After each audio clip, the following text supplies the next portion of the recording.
विद्यार्थियों नमस्कार। इस वीडियो लेक्चर के माध्यम से हम बात करने वाले हैं मध्य प्रदेश के कॉलेजों में पढ़ने वाले प्रथम वर्ष के विद्यार्थियों के लिए जूलॉजी यानी कि प्राणी शास्त्र या प्राणी विज्ञान का एमडीसी का जो आपका पाठ्यक्रम है यानी कि मल्टी डिसिप्लिनरी पाठ्यक्रम जूलॉजी का यानी कि प्राणी शास्त्र का, उसमें जो आपके पेपर का नाम है वो है मानव प्राणी विज्ञान या मानव पशु विज्ञान, जिसको ह्यूमन एनिमल साइंस भी कहते हैं और उसको एंथ्रोजूलॉजी के नाम से जाना जाता है। इस पेपर के महत्वपूर्ण प्रश्नों का संग्रह, कलेक्शन ऑफ इंपॉर्टेंट क्वेश्चन, इस वीडियो लेक्चर के माध्यम से हम आप तक लेकर आ रहे हैं। किसके लिए? For Madhya Pradesh college student, Madhya Pradesh के कॉलेजों में पढ़ने वाले प्रथम वर्ष के विद्यार्थियों के लिए हिंदी और अंग्रेजी दोनों माध्यम में। तो विद्यार्थियों, मैं डॉक्टर दीपेंद्र कुमार शर्मा आपके साथ आपके अपने YouTube platform chemistry bye D Sharma पर जुड़ा हुआ हूं। विद्यार्थियों, वीडियो लेक्चर अच्छा लगता है तो लाइक अवश्य कीजिएगा, आपके क्लासमेट तक वीडियो को शेयर कीजिएगा, कमेंट बॉक्स में कमेंट करके जरूर बताइएगा और चैनल को तो सब्सक्राइब कर ही लीजिए, जिससे हमें एक मोटिवेशन मिलता रहे और इसी तरीके से हमेशा हम आपके साथ बने रहें और इसी तरीके से वीडियो लेक्चर लेकर आते रहें।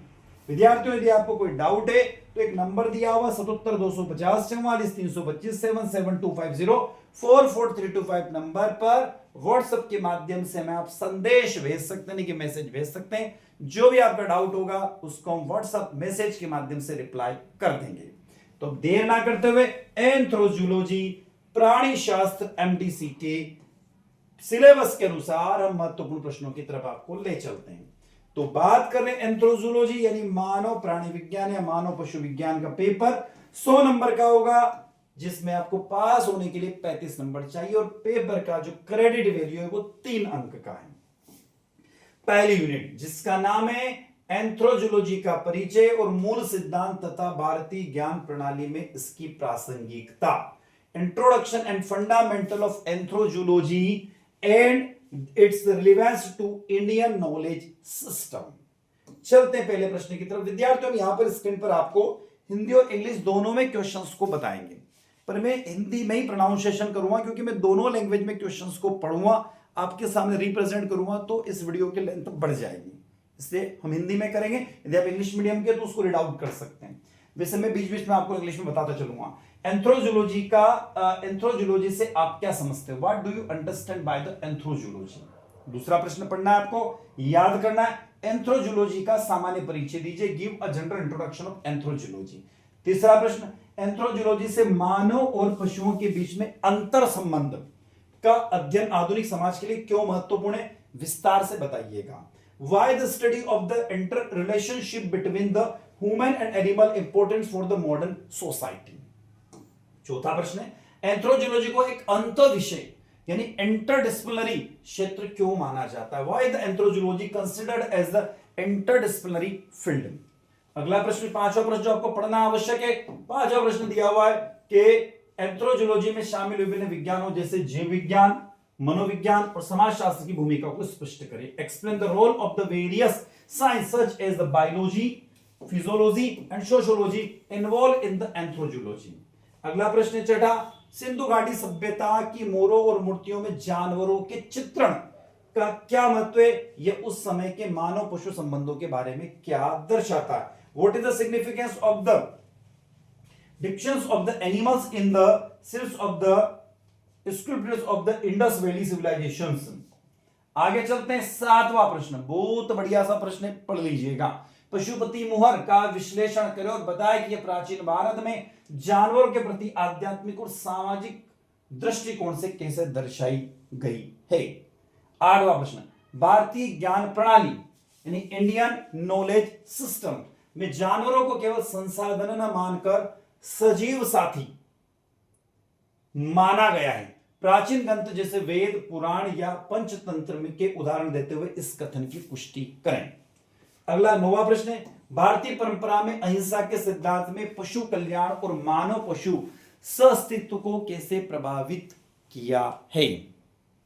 अगले प्रश्न की तरफ चलते हैं। 10वां, पशु आश्रय प्रबंधन एनिमल शेल्टर मैनेजमेंट के मुख्य सिद्धांतों का वर्णन कीजिए। Describe the main principle of the animal shelter management. 11वां, एक आदर्श आश्रय गृह में पशुओं के स्वास्थ्य और मानसिक कल्याण के लिए किन बातों का ध्यान रखना चाहिए।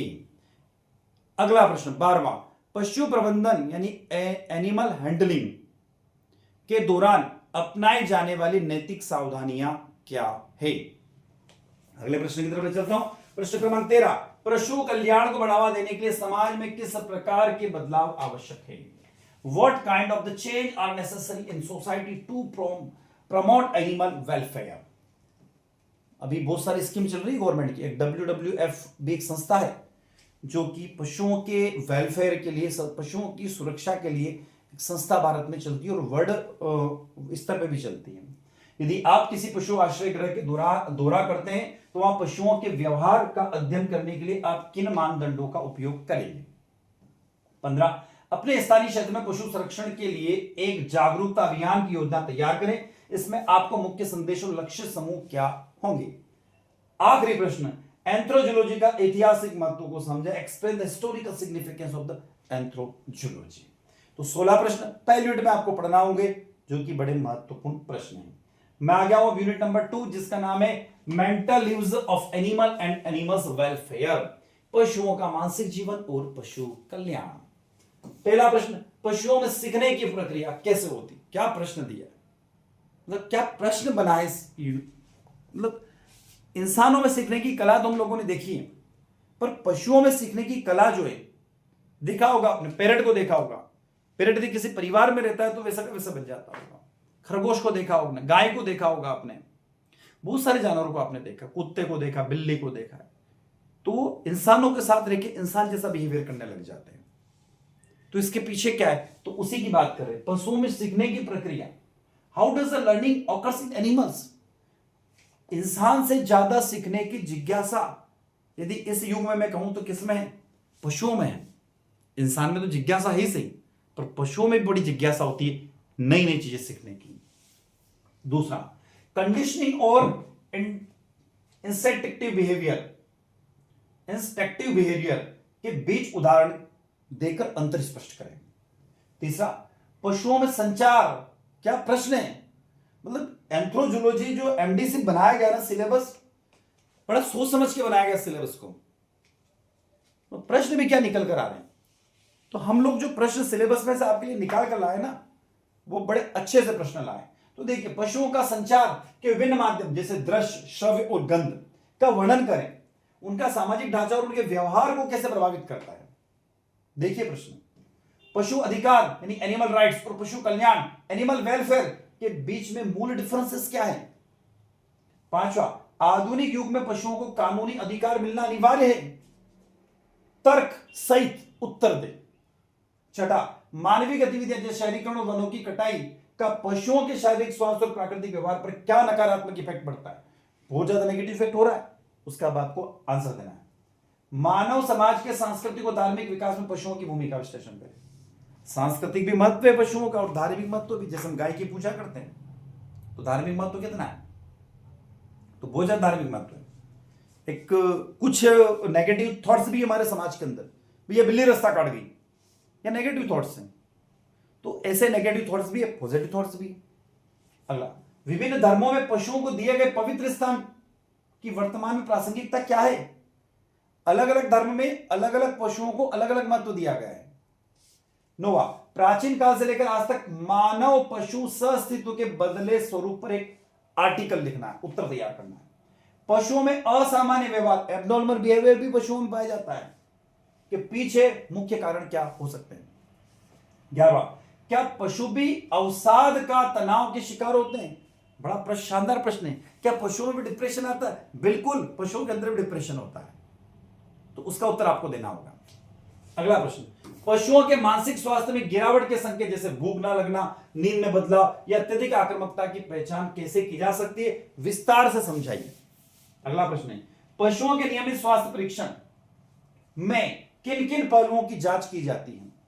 14वां प्रश्न, पशुओं में होने वाली सामान्य संक्रामक बीमारियों के बचाव के लिए निवारक उपायों का महत्व बताएं। 15, टीकाकरण यानी वैक्सीनेशन किस प्रकार न केवल पशु बल्कि मानव स्वास्थ्य के लिए भी आवश्यक है। क्यों? 16, यदि आप किसी पशु चिकित्सालय का दौरा करते हैं तो वहां की कार्यप्रणाली, उपलब्ध सुविधाओं और पशुओं के उपचार के तरीके पर एक विस्तृत रिपोर्ट लिखें यानी तैयार करें। अपनी कॉलोनी में आवारा कुत्तों का सर्वेक्षण करने के लिए आप कौन सी कार्य योजना एक्शन प्लान अपनाएंगे? उन्हें टीके लगवाने के लिए स्थानीय निवासियों को कैसे प्रेरित करेंगे? 17 प्रश्न हो गया हमारा। 18, एक किसी ऐसे पशु के व्यवहार का विश्लेषण करें जो लंबे समय तक अकेलेपन या कैद में रहा हो, उसके मानसिक स्वास्थ्य को सुधारने में के लिए आप क्या सुझाव दे सकते हैं? तो विद्यार्थियों, ये 2 यूनिट के हमने प्रश्नों की बात करी। अब मैं चल रहा हूं यूनिट नंबर 3 के पास में। यूनिट नंबर 3 जिसका नाम है human animal interaction and ethics, मानव पशु अंतःक्रिया और नैतिकता। मतलब क्या सिलेबस डिजाइन किया है, मान गए। मतलब इतना बढ़िया सिलेबस है एंथ्रोजूलॉजी का कि जब आप इन प्रश्नों के उत्तर को आप पढ़ेंगे ना तो आपको मजा आ जाएगा। मानव पशु अंतःक्रिया केवल सहचार्य तक सीमित नहीं है, इस कथन को समझाइए। दूसरा प्रश्न, खोज और बचाव कार्यों में जानवरों की विशिष्ट भूमिका का वर्णन कीजिए। जानवर बहुत काम के होते हैं इंसान के लिए। मानव और पशुओं के बीच विकसित होने वाले भावनात्मक बंधन के पीछे मनोवैज्ञानिक कारण को चर्चा करें। हम जानते हैं ना, हमारे बीच में कोई गाय रहती है, कोई कुत्ता रहता है, कोई भी जानवर मान लेते हैं, मैं तुलना नहीं कर रहा हूं, तो उनसे भी हमारा एक भावनात्मक लगाव हो जाता है। तो उस जानवर का भी इंसान से भावनात्मक लगाव हो जाता है। चौथा, पशुओं के साथ रहने या उनके संपर्क में रहने से मानव स्वास्थ्य को होने वाले शारीरिक और मानसिक लाभों का विवरण दे। पांचवा, मानव पशु संपर्क से जुड़े जूनोटिक रोगों और अन्य संभावित जोखिमों को कम करने के लिए क्या सावधानी बरती जानी चाहिए। छठा, पशु नैतिकता एनिमल एथिक्स और पशु कल्याण एनिमल वेलफेयर के बीच में क्या अंतर है। सातवां प्रश्न, समाज का पशुओं के प्रति दृष्टिकोण पशु नैतिकता और पशु कल्याण इन दोनों अवधारणाओं को कैसे प्रभावित करता है। आठवां, क्या पशुओं का उपयोग सर्कस या मनोरंजन के लिए करना नैतिक रूप से सही है? इसका जवाब आपको देना है। कल्याण और नैतिकता के दृष्टिकोण से इस पर अपने विचार लिखें। नौवां, पशु सहायता प्राप्त चिकित्सा क्या है। 10वां, पशु सहायता प्राप्त चिकित्सा विशेष आवश्यक वाले बच्चों या मानसिक तनाव से जूझ रहे व्यक्तियों के लिए कैसे सहायक सिद्ध होती है। 11वां, पालतू जानवर रखने की जिम्मेदारियां केवल मनोरंजन तक नहीं है, इसके साथ जुड़ी नैतिक और सामाजिक जिम्मेदारियों का भी वर्णन करें। 12वां, भारत में पशु संरक्षण के क्षेत्र में कार्यरत प्रमुख गैर सरकारी संगठनों के कार्यों और उनके योगदान पर एक टिप्पणी लिखेगा। 13वां, एक जागरूक नागरिक के रूप में आप अपने स्थानीय पशु कल्याण संगठन यानी एनजीओ के साथ मिलकर सामुदायिक स्तर पर क्या सुधार कर सकते हैं। 14वां प्रश्न, यदि आप अपने सहपाठियों से पशुओं के प्रति उनके व्यवहार पर सर्वेक्षण करते हैं तो प्राप्त डेटा को आप पाई चार्ट या बार ग्राफ के माध्यम से कैसे प्रदर्शित करेंगे। यह डेटा समाज में मानसिकता के बारे में क्या संकेत देता है। 15वां प्रश्न, आखिरी प्रश्न है यूनिट नंबर 3 का। किसी स्थानीय पशु कल्याण संस्था के दौरा, मतलब वहां पर आप भ्रमण करें, आपने वहां पशुओं के रहने की स्थिति और उनके चिकित्सा व्यवस्था में क्या खास देखा है, अपनी आधार के आधार पर एक आर्टिकल तैयार करें। यूनिट नंबर 4 के पास आ गए हम लोग, ध्यान रखिएगा। आखिरी यूनिट है ये, animal protection and cross cultural and anthrozoology, पशु संरक्षण और पार सांस्कृतिक एवं मानव कल्याण, मानव प्राणी विज्ञान। पहला, पशु क्रूरता निवारण अधिनियम, ठीक है ना, prevention of the cruelty to animal act 1960 की मुख्य विशेषताओं का वर्णन करें। दूसरा, पशु क्रूरता निवारण अधिनियम भारत में पशुओं को अनावश्यक पीड़ा और कष्ट से बचाने में किस प्रकार सहायक है। तीसरा प्रश्न, भारतीय पशु कल्याण बोर्ड की भूमिका और कार्यों का विवेचना कीजिएगा। चौथा प्रश्न, पशु कल्याण को बढ़ावा देने के लिए भारतीय पशु कल्याण बोर्ड संस्था किस प्रकार के दंड और सजा के प्रावधान करती है। पांचवा प्रश्न, पशु अधिकारों के रेफरेंस में संदर्भ में मानवता क्लब जैसी पहलों का क्या महत्व है। छठा प्रश्न, एक कॉलेज स्तर पर मानवता क्लब के माध्यम से छात्रों और शिक्षकों में संवेदनशीलता कैसे पैदा की जा सकती है। सातवां प्रश्न, मानव प्राणी विज्ञान से आप क्या समझते हो, what do you understand by anthrozoology. आगे चलते हैं। 8वां प्रश्न, विभिन्न संस्कृतियों में मनुष्यों और पशुओं के बीच बदलते संबंधों का आलोचनात्मक विश्लेषण करें। 9वां, विभिन्न समाजों की पशुओं के प्रति धारणा अलग अलग क्यों होती है? उदाहरण से समझाइए कि कैसे एक सांस्कृतिक में पवित्र माना जाने वाला जानवर दूसरी संस्कृति में अपनी भूमिका को डिफरेंट कर देता है। मतलब मैं किसी भी समाज का नाम, किसी भी जाति का नाम, किसी धर्म का नाम नहीं ले रहा हूं, तो कोई एक जो भी जानवर है, कोई भी एनिमल है, किसी एक धर्म में वो पूज्यनीय है पर दूसरे धर्म में वो पूज्य नहीं है, ऐसा क्यों? उसके पीछे भी आपको कारण बताना होगा। 10वां प्रश्न, पौराणिक काल में पशुओं की सांस्कृतिक और धार्मिक भूमिका पर प्रकाश डालिएगा। 11वां, प्राचीन ग्रंथों या परंपराओं में जानवरों को दिए गए महत्व का वर्णन करें। प्राचीन ग्रंथों में जानवरों को बहुत महत्व दिया गया, यहाँ तक कि हड़प्पा संस्कृति के अंदर जो वहां पर सिक्के मिले, जो वहां पर मिट्टी के बर्तन मिले, उनमें भी जानवरों के चित्र उकेरे गए हैं। 12वां, पशु संरक्षण केवल कानून नहीं बल्कि सामाजिक जागरूकता से संभव है। इस कथन के आलोक में सामुदायिक भागीदारी और शिक्षा की भूमिका को स्पष्ट करें।